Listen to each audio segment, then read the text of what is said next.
Daniel Templon, bonjour. Que pensez-vous de ce nouveau concept de la FIAC? J'étais contre au départ, je suis contre aujourd'hui. J'ai bien sûr joué le jeu parce qu'il faut respecter les décisions de la COFIAC. Pourquoi je suis contre? Parce que je constate que beaucoup des grands artistes contemporains sont absents de cette foire à cause du concept de l'exposition personnelle, une exposition personnelle par galerie. Soulage n'est pas là, Entaille n'est pas là, Jarouste n'est pas là, Viala n'est pas là, Rauschenberg n'est pas là, Liechtenstein n'est pas là, Bacon n'est pas là, Lucian Freud n'est pas là. La liste est très très longue. Les Allemands, Baselitz ou Polke, Richter ne sont pas là non plus. Donc en admettant qu'un seul artiste par galerie, on élimine automatiquement les 2/3 des grands créateurs d'aujourd'hui. Et ne parlons même pas des jeunes. Parce que les galeries n'avaient pas les moyens. Non, chaque galerie représente 10, 15, 20 artistes, ou peut-être plus. Donc sur un stand, je dirais, normal, on montre la quasi-totalité des artistes avec lesquels on travaille. Si on respecte la formule du one-man show, on ne montre qu'un artiste. Donc on élimine, si on travaille avec 20 artistes, 19 artistes de sa propre galerie. 19 artistes qui ne seront pas montrés au public de la galerie et au public de la FIAC. Vous-même, comment avez-vous choisi l'artiste que vous présentez aujourd'hui? J'ai choisi François Rouan parce que j'estime que c'est un des plus grands peintres d'aujourd'hui, cela va de soi, mais aussi parce que je devais faire une exposition personnelle des dernières œuvres de François Rouan dans ma galerie à l'automne, donc j'ai décidé de le présenter à la FIAC.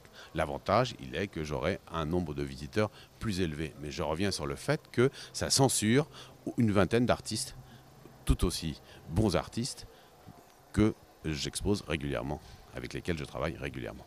Je vous remercie. Bonjour, que pensez-vous du nouveau concept de la FIAC? Je trouve que c'est très très intéressant. Pourquoi l'exposition personnelle donne la possibilité à chaque galeriste de concentrer son effort sur le travail d'un artiste et je pense que c'est une proposition intéressante.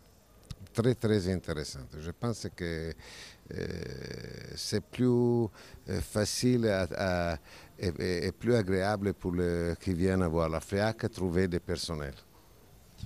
Vous-même, vous avez sélectionné Fontana. Comment avez-vous fait ce choix?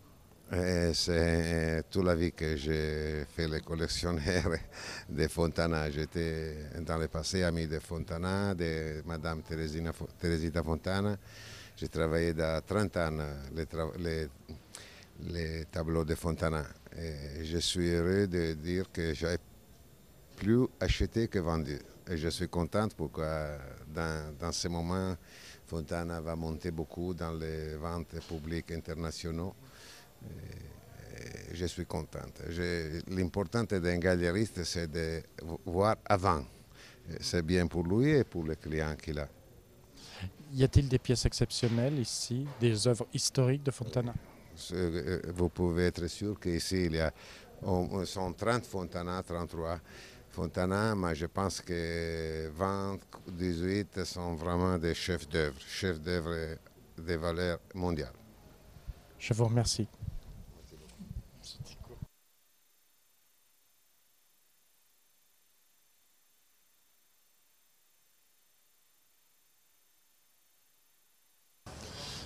Bonjour, que pensez-vous du nouveau concept de la FIAC? Que je suis le vice-président de la FIAC, j'étais part de cette décision. Je trouve que ça donne une identité à la FIAC qui fait une grande différence entre tous les foires du monde. Et tout ce concept dépend de la qualité de Jacques Stond. Alors j'ai une bonne impression pour cette année. Comment vous-même avez-vous choisi l'artiste que vous présentez aujourd'hui, en l'occurrence Rodchenko? Rodchenko, c'est quelqu'un qui est très important pour le XXe siècle. Et c'est un artiste des années 20 qui est très actuel aujourd'hui et ça représente avec des sculptures qui n'étaient jamais exposées et qui sont faites dans les années 20 mais qui sont actuelles comme des œuvres de Joel Shapiro. Et c'est à cause de ça, ça représente le XXe siècle dans notre programme de la galerie. Mais vous avez longuement hésité ou le choix s'est imposé facilement pour vous? Pour le Rodchenko, c'était relativement facile. C'est pas facile de trouver un one-man show dans cette grandeur qualité. Et la préparation, c'était beaucoup plus difficile comme le choix. Je vous remercie.